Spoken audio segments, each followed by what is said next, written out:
వేదికను అలంకరించినటువంటి కూటమి పెద్దలకు, తలలు పగిలిన, రక్తం చెందిన, ఆస్తులు ధ్వంసమైన, పట్టు విడువని, జెండాలు వదలని, అక్రమ కేసులకు లొంగని, అడుగులు ఆపని, దమ్మున్న గుండెలకు, కూటమి సిద్ధాంతాలకు కట్టుబడినటువంటి కూటమి కార్యకర్తలకు నా హృదయపూర్వక నమస్కారాలు.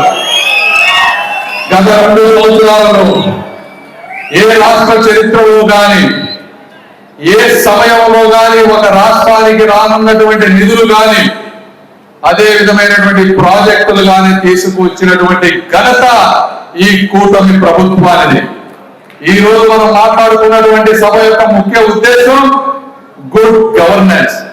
అంటే కేవలం ప్రాజెక్టులే కాదు, గవర్నెన్స్ అంటే ఒక పరిపాలన ద్వారా ఈ సమాజంలో ఎటువంటి మార్పులు మనం తీసుకొచ్చామని చెప్పుకోవడమే ఈ సభ యొక్క ముఖ్య ఉద్దేశం. అనేక అంశాలు ఈ రోజు మాట్లాడారు. నేను కూడా ఎక్కువ మాట్లాడితే గంటల సమయం పడుతుంది, కానీ ఒక 5-6 విషయాలు మాట్లాడతాను. గంజాయి మీకు ఎంతమందికి తెలుసో కానీ 2019కి ముందు ఈ రాష్ట్రంలో గంజాయి లేదు. 2014-19 మధ్య అద్భుతంగా జరిగింది. 19-24 మధ్య ఈ రాష్ట్రంలో 12,000 ఎకరాలలో గంజాయి సాగు చేసిన ఘనత జగన్మోహన్ రెడ్డి గారి ప్రభుత్వం ఉంది.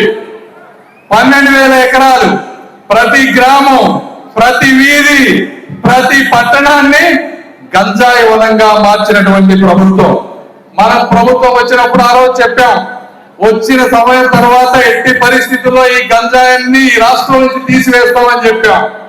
చెప్పిన విధంగానే అద్భుతంగా చేశాం. ఏ విధంగా చేశారు అంటే, మీరు ఈరోజు చూస్తా ఉంటే ఎక్కడికక్కడ కేసులు పెట్టారు, ఈగలు పెట్టారు. పెట్టి 100 మంది మీద, ఈ రాష్ట్రంలో 100 మంది మీద పీడీ యాక్టులు పెట్టారు. పీడీ యాక్ట్ పెట్టితే 1 సంవత్సరం వరకు జైలు శిక్ష నుంచి బయటకు రాలేదు. అవసరమైతే 1 సంవత్సరం జైలు శిక్ష కూడా ఎక్స్టెండ్ చేసుకునేటువంటి అవకాశం ఉంటుంది. అదే విధంగా ఎవరైతే ఈ ముఠాల రూపంలో గంజాయిని అమ్మారో వాళ్ళ ఆస్తులన్నీ జప్తు చేసి ప్రభుత్వం తీసుకుంది.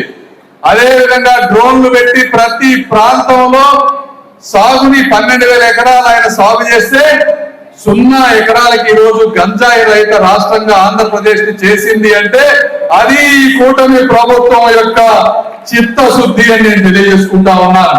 ఒక గంజాయే కాదు, ఈ రోజు రాష్ట్రంలో ఏ విద్యార్థి చూసినా కూడా కాలేజీకి పంపించాలన్నా, స్కూల్కు పంపించాలన్నా భయాందోళనటువంటి పరిస్థితులు. డ్రగ్స్ మాఫియా దీన్ని ఈ విధంగా చేయటం వల్ల ఈ రోజు రాష్ట్రంలో మనం వచ్చిన తర్వాత హత్యలు 47% తగ్గాయి. అదేవిధంగా మహిళలపై నేరాలు 37% తగ్గాయి. దొంగతనాలు 18% తగ్గాయి. ఈ విధంగా మొత్తం మాఫియాపై రాజీ లేకుండా యువత భవిష్యత్తు విషయంలో రాజకీయం లేకుండా చేసినటువంటి ప్రభుత్వం ఈ కూటమి ప్రభుత్వానికి మీ అందరికీ నేను తెలియజేసుకుంటా ఉన్నా. రెండవది మనకు కనపడింది లిక్కర్.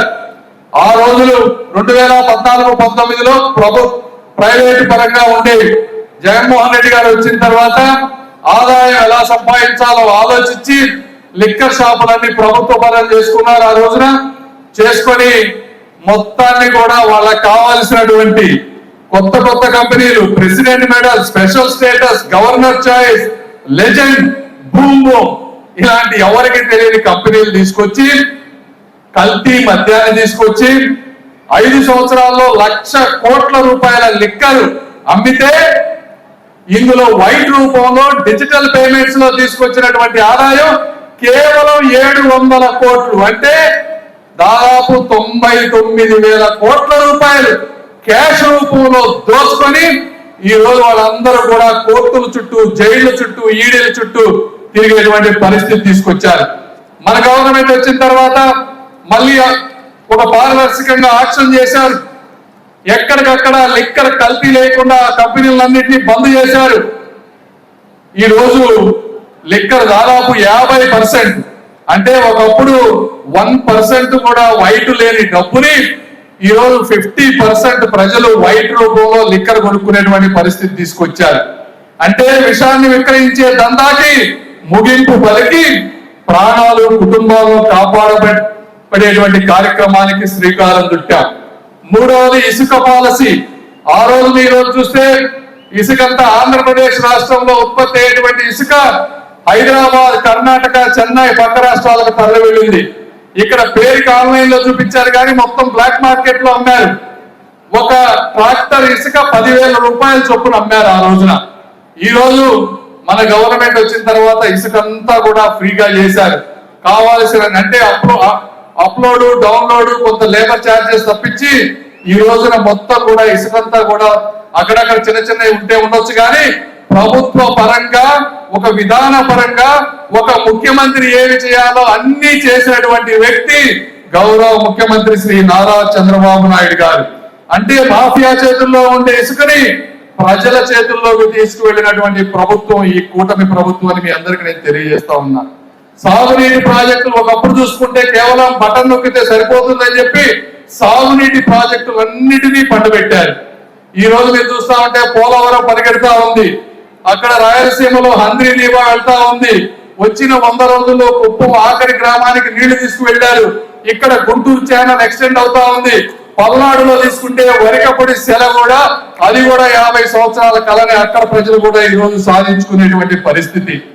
ఈ విధంగా సాగునీటి ప్రాజెక్టులు రైతుల ఆదాయం గురించి ఒక ఆలోచన చేసి ముందుకు తీసుకువెళ్ళినటువంటి ప్రభుత్వం కూడా ఈ కూటమి ప్రభుత్వాన్ని మీ అందరికీ నేను తెలియజేసుకుంటా ఉన్నాను.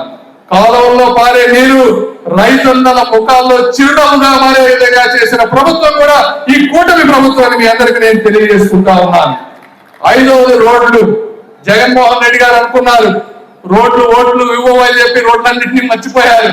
చిన్న చిన్న గ్రామాల్లో నుంచి పట్టణాల్లో నుంచి మన కూటమి ప్రభుత్వం వచ్చిన తర్వాత డబ్బులు లేకపోయినా కూడా ఎట్టి పరిస్థితుల్లో గుంతలు ఉండకూడదని చెప్పి దాదాపు 860 కోట్ల రూపాయలతో ఒక మిషన్ మోడ్ లో గుంతలన్నీ పూడ్చాం. అదేవిధంగా మళ్ళీ గత సంవత్సరంలో 2,500 కోట్ల రూపాయలతో అనేక రోడ్లు ప్రతి నియోజకవర్గానికి 20-30 కోట్ల రూపాయలతో ఈ రోజు రోడ్డు వర్క్స్ చేస్తా ఉన్నాయి. అంటే ఈ కూటమి ప్రభుత్వం గుంతల రోడ్లకి గుడ్ బై చెప్పిందని చెప్పి మీ అందరికి నేను తెలియజేసుకుంటా ఉన్నాను. అదేవిధంగా ఎంతో మంది 22A మీ అందరికీ తెలుసు, రిజిస్ట్రేషన్ 1908లో చేసిన వాటిని అమ్ముకోలేని విధంగా రుణాలు తీసుకోలేని విధంగా తయారు చేశారు. వాళ్ళకి నచ్చని వ్యక్తులన్నింటినీ తీసుకెళ్లి ఆ పొలాల్ని 22Aలో పెట్టారు.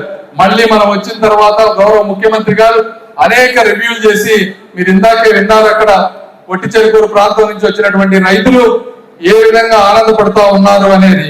కాబట్టి కాగితాల్లో బందీ అయినటువంటి భూముల్ని మళ్ళీ మీ చేతుల్లో పెట్టిన ప్రభుత్వం ఈ కూటమి ప్రభుత్వం అని మీ అందరికీ నేను తెలియజేస్తా ఉన్నా. అదేవిధంగా land titling act Jaganmohan Reddy గారు తీసుకొచ్చారు. చిన్న చిన్న కేసులన్నీ కూడా ఎంఆర్ఓలు తహసీల్దారులు తీరుస్తారు, చిన్న కోర్టులకు మీరు వెళ్ళాల్సిన అవసరం లేదని చెప్పి మొత్తాన్ని భయపెట్టారు. ఆ రోజున హైకోర్టుకి మాత్రమే వెళ్లే అవకాశాన్ని కల్పించారు.